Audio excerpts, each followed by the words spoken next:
Well, hello everyone, Solomon's here with a new video, and in this video it's just going to be kind of an unscripted discussion video about why new trains are not perhaps as good as we hoped they would be, and they're not, but I'll get onto it in a moment.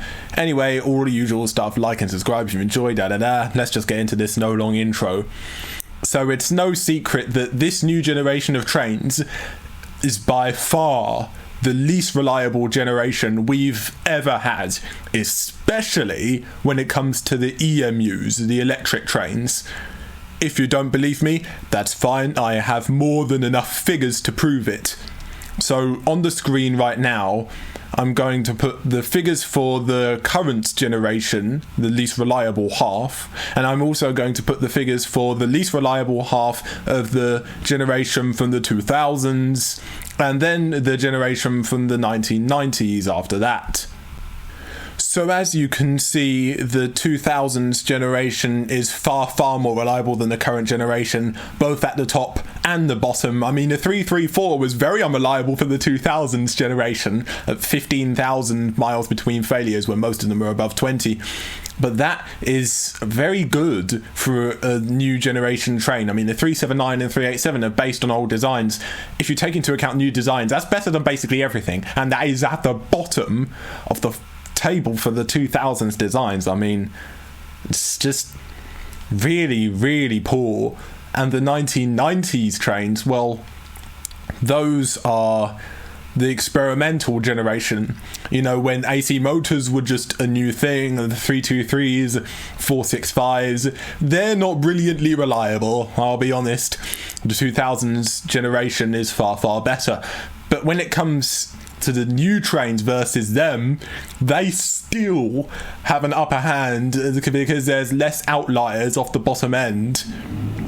I mean, I do not know why some of these new trains are so unreliable. I mean, for certain trains like the 345, it's pretty understandable. 700 as well, they have a lot of software. For certain trains like the 331, the 710, I mean, really?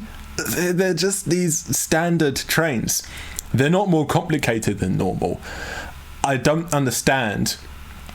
But no, either way, it's such a shame. The 2000s generation of Electrostars and Desiros was a big step up, reliability-wise, from the early 1990s designs like the Networkers. 365 was a little bit of an exception, because that was reliable. But anyway, the 2000 design was a big step forward, and now it seems like we've taken two big steps backwards with these new trains. The failure rates are so much higher than the 2000s designs. In fact, I think I remember reading on the Rail UK forums that when the 720s were coming in on Anglia, about half the trains were breaking down, so the 360s and even 321s had to bail them out. I mean, it's just totally not good enough. It's not good enough, and we should have taken yet another step forward. Instead, we've moved back, and the reliability isn't the only place where we've moved back with these newer trains. Okay, so let's look at ride and comfort. On Southeastern, the 707s are one of the instances where the ride is actually okay. You know, they are air conditioned, neither the Networkers or the 376s are. They're relatively quick. The only issue with them is that sometimes the announcements are a bit shoddy, but the ride overall is actually alright on those. So that's a decent example of a train that can be good compared to what came before it. Only downside is they don't have toilets, but they don't need them because the routes are short. But if we move to another example, the 700, then that is what you call laziness. I mean, compared to the likes of the 377, even the 387, no tables in standard class, no charging ports in standard class, horrible seats, horrible legroom, horrible ambience with a complete lack of carpet. You know, the first class section at the front you have to pay for. At the back, well, you'll be lucky to get a seat because it's not that big. and the very, really, really questionable ride quality. The 700, once you get above 50 miles an hour, it's certainly not a good experience. Although, in fairness, the 377, it's even worse. So, not much of a comparison there, but you get my point. And if you compare the 700 down the North Kent line to the 465, unless you get really, really unlucky with the 465 you get, then it's going to be unquestionably better. Because I think partly the inside frame bogies are responsible for this, but the ride on a 700 is certainly not the smoothest. The ride on a 195 is nowhere near as good as the ride on the old 156 that came before it. The 197s are all right, but again, they're not as good as the 158s that came before them. There's so many issues with IET ride quality. People have moaned about it to no end, so I'm not going to moan anymore here. And the seats on a lot of those trains are not great either.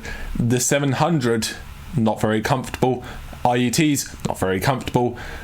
The 745s are actually alright. The 720s are not comfortable purely because the seats are too thin. Although, in fairness, that's an issue with all 2+3 trains, so you could argue it's not the fault of the 720.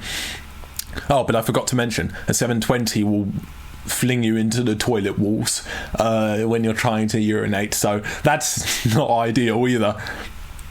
I have no idea why they've gone backwards. Well, actually, I do have a little bit of an idea, and it's cost. I have a feeling that the country was a lot richer 20 years ago, which is why trains in 2004 were much more reliable and comfortable than trains in 2024, simply because the train manufacturing companies were able to spend more money on them. The 700, 710, etc.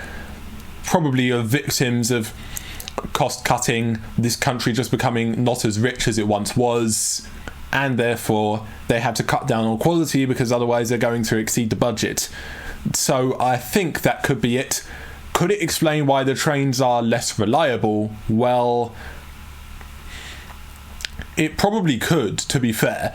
If you're not spending as much money, you're not going to get components that are so good.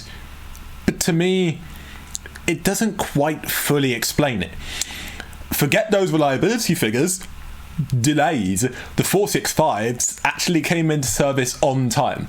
So did the 365s, exactly when intended. They started coming into service in 1992 like they said they would. The 375s came into service when they said they would. The 357s had a slightly rough introduction, it's true. However, they quickly became the most reliable trains in the country after that. The 345s were delayed for absolutely ages and even now still aren't great, reliability-wise. The 701, of course, is the most ridiculous delay saga in the whole entire British rail industry. The 720 and 730 had substantial delays as well. Oh, and the 745 too. The 450, on the other hand, back in the 2000s, entered service on time. It's like you can't make it up. Even the 80s generation of trains entered service on time, so they're not only less reliable in service, they're just less reliable in testing. They can't even get them into service when they're supposed to get them in. And again, software can explain it away in a couple of instances, fair enough. Cost cutting might be able to partly explain it. But to me, it seems like there's something deeper going on. I am sorry. It's been 20 years of improved technology, 20 years of improved designs and build quality that presumably didn't exist back when the Electrostars and Desros were built, and we've still taken 2-3 steps back after taking a big step forward from the 90s. It's a shame, it really is. And it's no secret passenger numbers haven't totally recovered, and I'm sure these nastier, less reliable new trains have a little bit of a role to play in that. If people find out that the train they used to travel to work on doesn't exist anymore and has been replaced by something that breaks down twice as often, is half as comfortable, and only turns up half the time, why would they bother?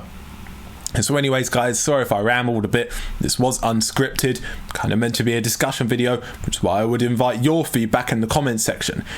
Tell me what you think about this. I'd love to hear your thoughts. If you have any inside scoop on why the reliability is so bad, again, less money doesn't explain all of it. You can make some good product for a fairly low price. It doesn't explain all of it. There's got to be something else going on. Either they fired the people who knew what they were doing, or, back in the 2000s and those people don't work for them anymore, or I don't know. I'm just going to end the video here. Please post your thoughts in the comments section, and peace out.